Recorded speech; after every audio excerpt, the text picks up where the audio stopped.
pacho ungamurembudza neinozimbira.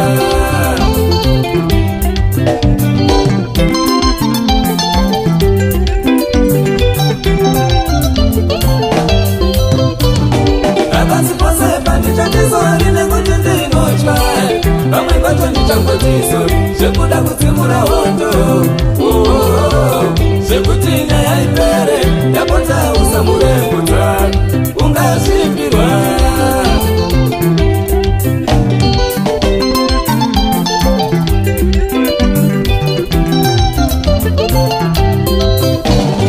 Ukaona mukadzi chidimbura mugwagwa mberiyo, rega kufunga dziri kudimbura mugwagwa chete. Zvimwe mugwagwa uri kudimbura sangora dzagara dzichifamba mariri, pamwe pacho ndimi munode namadinja. Uchitsemba bhutsu, pamwe pacho ndimi munode namadimba. Uchitsemba simba, asikani tichakurongerai.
Ukaona ndakanyara usafunga ndakamuza, ndinongoitiswa rimwe zuva ndakuwachisa.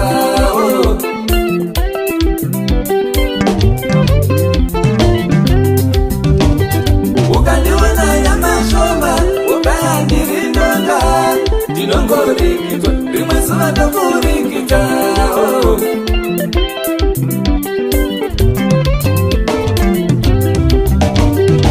Ndapita ndiputsa makwai, vakawanda vaenzi vavaimushora, neufumbi uye chindenderedzana nehwai.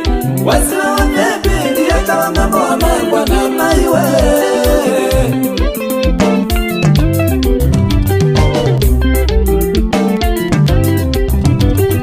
Ukaona wajairwa zviya, ukaona wateererwa zviya, rega kutambura, rega kushupika, tora danda uponde, tora danda uponde. Ukaona wajairwa zviya, ukaona wateererwa zviya, rega kutambura, rega kushupika, tora dumbo utake, tora dumbo utake.